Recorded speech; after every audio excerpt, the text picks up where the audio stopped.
The prophet is this. The prophet is that.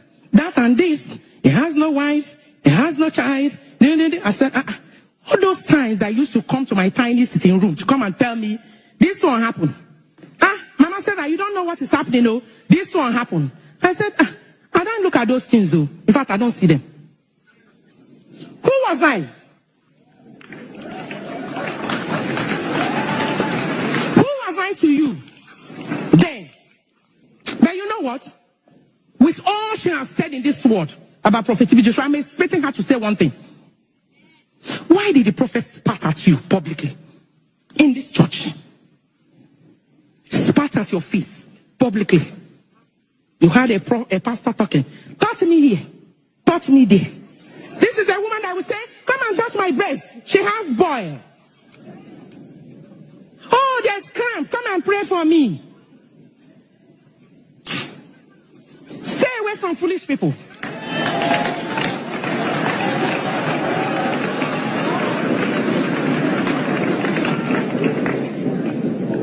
Stay away from them so that you don't become what they are, who they are. Years back in this ministry, this structure was not here. I said it again, the prophet's office was just down there. It was a Wednesday service. And after the service, people will come in to see him. There's a way that office was built. Hey guys, welcome.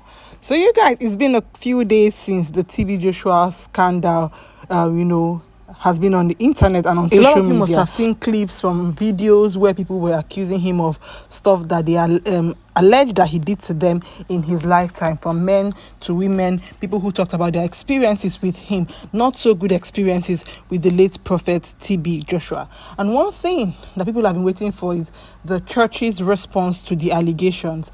At the end of the BBC interview, the channel said that they had reached out to the church, and the church said they didn't want to say anything because people have always come out to say stuff about TB Joshua even in his lifetime.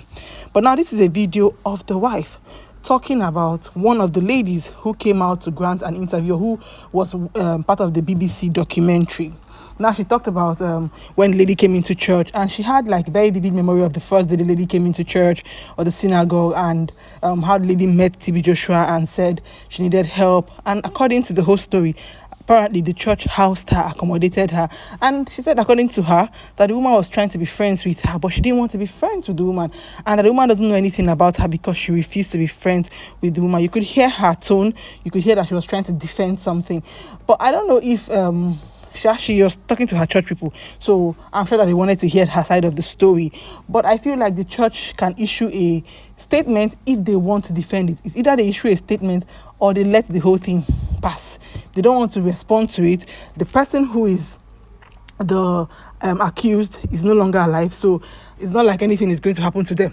You understand? People are just supposed to just take their lessons from this whole situation. So I don't think that they will come and arrest the woman for the crimes her husband committed. Let me know what you think in the comment section, guys.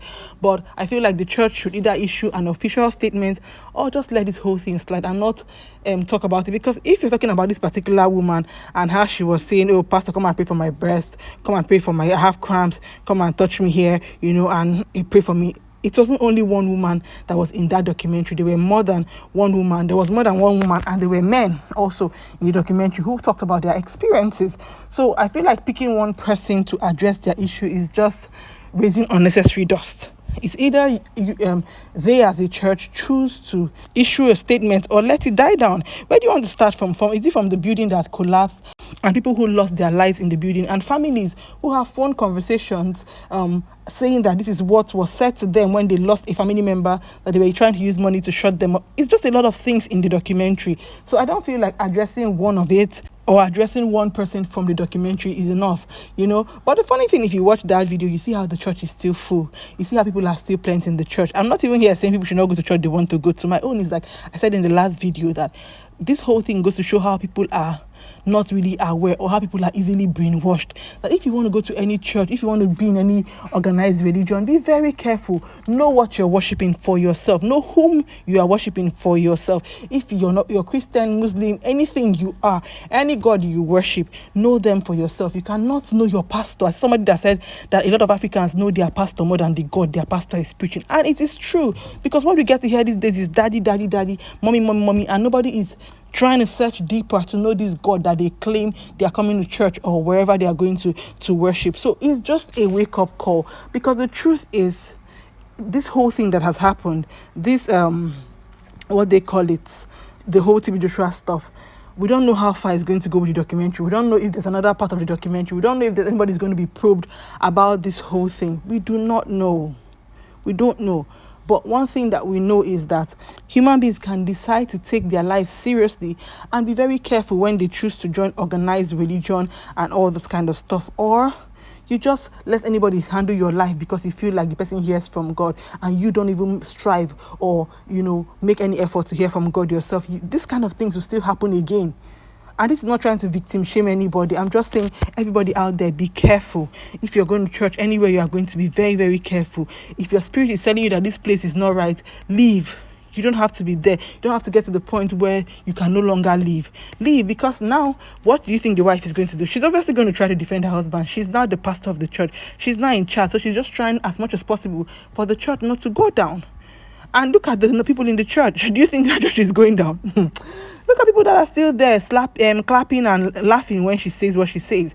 But let me know your thoughts, guys, in the comment section. What do you think about TB Joshua's wife, addressing the situation of one of the ladies who was actually in the documentary, talking about her experience with the late prophet TB Joshua? You guys, it's The Rose Show. Thank you so much for watching. Like, share, subscribe, follow us on our Facebook page. I'll see you in my next video. Bye.